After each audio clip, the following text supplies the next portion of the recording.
Happy Monday, Trit fans and my Trit family. Hope everybody is having a great or had a great weekend.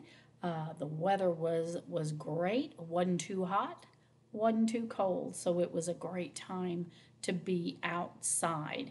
Now, Sunday though was a little rainy, which was fine. Kind of a nice change, I guess. But you were inside. But however, there was a little bit of time when the rain stopped that you could have gotten out. So hope you did take advantage of that time. Um, Again, remembering the things that we need to do to make sure that we are staying healthy. We have our healthy eating, making sure we're getting plenty of sleep, wearing our helmets, making sure we're drinking plenty of water. Um, so, some of those things, making sure that you are continuing to do, making sure that we are using our brain and challenging ourselves as well.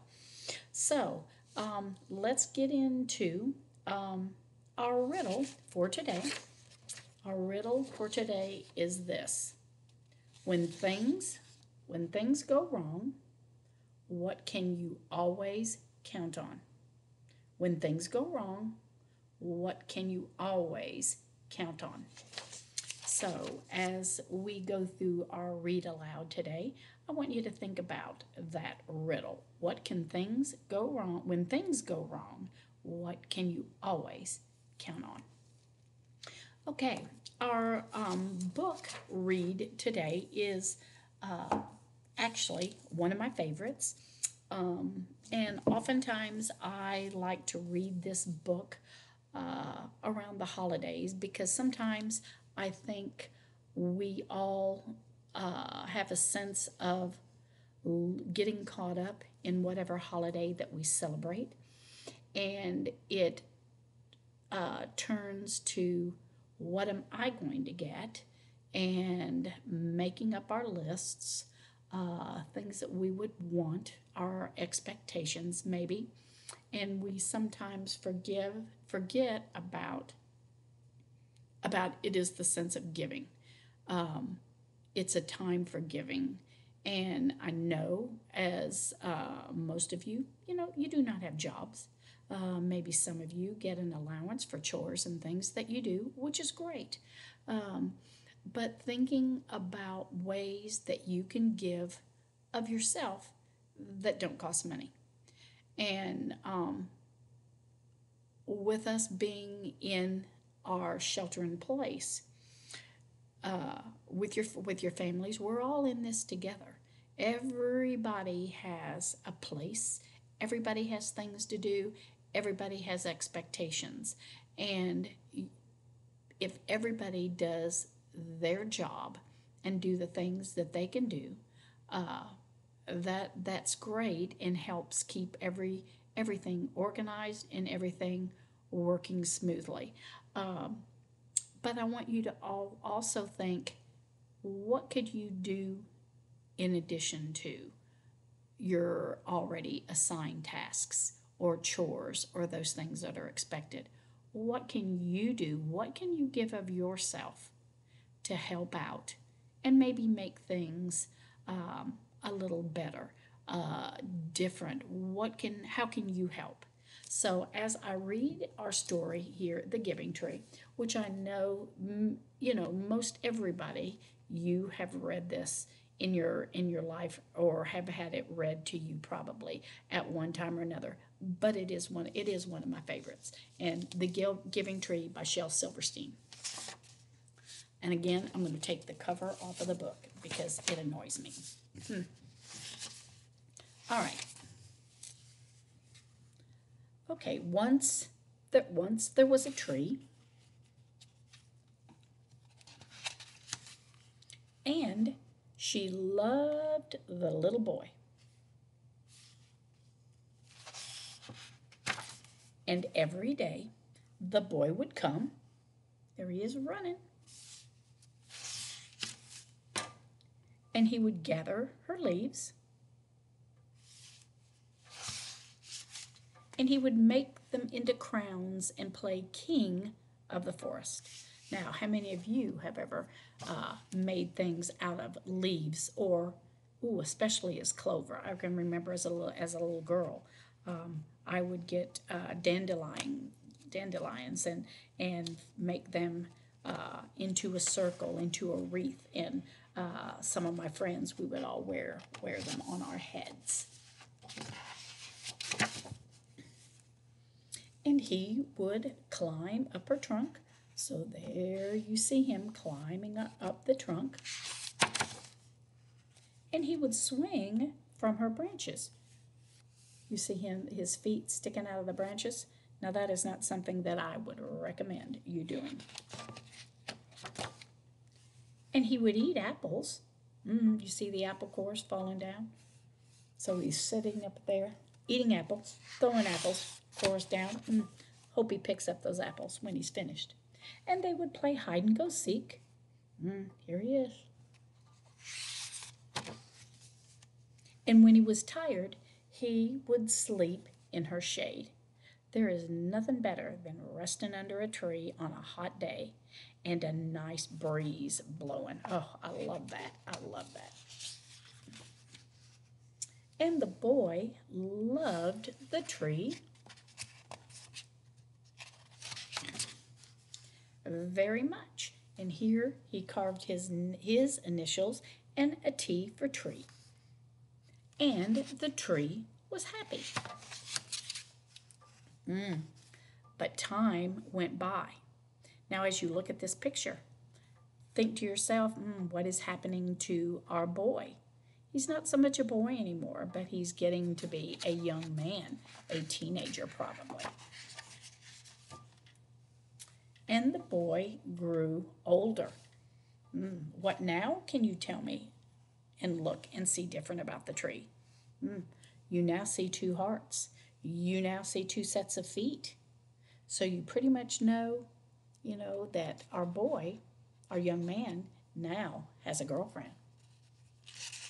But that's not for you yet. And now here, the tree was now often alone. So why is that? Because now the boy has other interests. And the tree is not his best friend or companion. And then one day the boy came to the tree, and the tree said, "Come, boy, come and climb up my trunk and swing from my branches and eat apples and play in my shade and be happy." "I'm too big to climb and play," said the boy. "I want to buy things and have fun. I want some money. Can you give me some money?" "I'm sorry," said the tree, "but I have no money. I have only leaves and apples. Take my apples, boy, and sell them in the city. Then you will have money, and then you will be happy."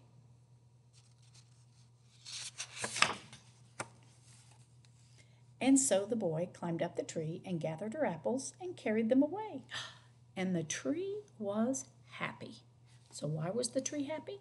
Because she was helping the boy and giving of herself. But the boy stayed away for a long time. And the tree was sad. And then one day the boy came back, and the tree shook with joy. And she said, "Come, boy, climb up my trunk and swing from my branches and be happy." "I'm too busy to climb trees," said the boy. "I want a house to keep me warm," he said. "I want a wife, and I want children. So I need a house. Can you give me a house?" "I have no house," said the tree. "The forest is my house. But you may cut off my branches and build a house, and then you will be happy." So now, what stage is our boy in? We've gone from a boy to a teenager, so now maybe a grown man.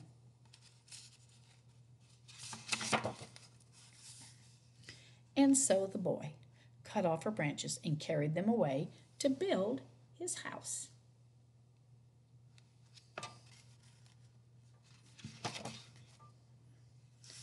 And the tree was happy.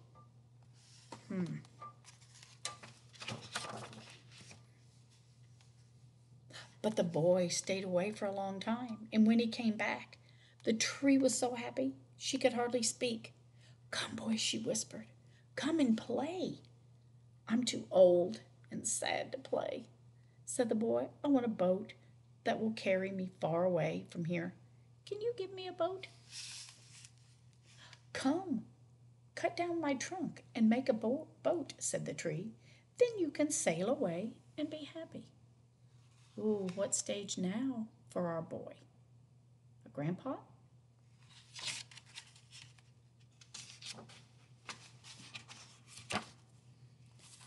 And so the boy cut down her trunk and made a boat and sailed away.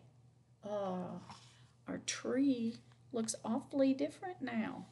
So here is the old man carrying the trunk off to make a boat. And the tree was happy? But not really. So ask yourself, why do you think the trunk isn't happy? Why is the trunk not happy? And after a long time, the boy came back again. "I am sorry, boy," said the tree, "but I have nothing left to give you. My apples are gone." "Well, my teeth are too weak for apples," said the boy. "My branches are gone," said the tree. "You cannot swing on them." "I'm too old to swing on branches," said the boy. "My trunk is gone," said the tree. "You cannot climb." "I am too tired to climb," said the boy. "I'm sorry," sighed the tree. "I wish that I could give you something, but I have nothing left. I am just an old stump. I'm sorry." So look again. Oh, our grandpa is even older. "I don't need very much now," said the boy. "Just a quiet place to sit and rest. I'm very tired." "Well," said the tree, straightening herself up as much as she could, "well, an old stump is good for sitting and resting. Come, boy, sit down and rest." And the boy did. And the tree was happy. The end. Now, boys and girls, I'm sure that there were a lot of things that you noticed from our story that the tree gave to the boy. Why? Because he wanted the boy to be happy. He wanted nothing more to be happy, for the boy to be happy. And the tree gave everything that it had for the purpose of making the boy happy. And he did not ask for anything in return other than when the boy visited, he wanted the boy to stay. So, boys and girls, the tree gave of its heart willingly, without a sense of, okay, if I do this for you, what are you going to do for me? The tree didn't do that. The tree wanted nothing more than to make the boy happy. So, boys and girls, in your time, especially, but it should be all the time, but in this time of when we are all sheltering in place and everybody's together and everybody is inside, and we've been that way now here for a number of weeks, maybe people are starting to get a little testy and a little impatient and feel like you don't have any private space, or you feel like you're all over everybody. I want you to think about, what can you give of yourself to make somebody's situation a little better? What can you give of yourself that would help and make somebody else happy without being asked, without expecting anything in return? What can you do to be like the tree, to make somebody else, and give very unselfishly, to make somebody's situation or life, whatever, what can you do to make it special and make it different without being asked? Because you don't need money to be able to give from the heart. So, boys and girls, I want you to think about that. Okay, now, let's think about our riddle. Let's think about the answer here to our riddle. When things go wrong, what can you always count on? Did you figure it out? The answer is your fingers. You can always count on your fingers. So the answer, when things go wrong, what can you always count on? Your fingers. 1, 2, 3, 4, 5, 6, 7, 8, 9, and 10. 10. You can always count on your fingers. So I hope many of you got the answer right to our riddle. Now, our Counselor Corner giveaway for today will be another one of our return sports balls. This one is in the design of a baseball. So some lucky person will be getting this retractable sports ball in your mailbox later on this afternoon. So be looking for that. So, boys and girls, I hope everybody has a great Monday, and I hope everybody has a great rest of the week. Tune in tomorrow for Mrs. Grindstaff's lesson, and I will be back with you on Wednesday. You all take care, and we'll see you then. Take care. Bye-bye.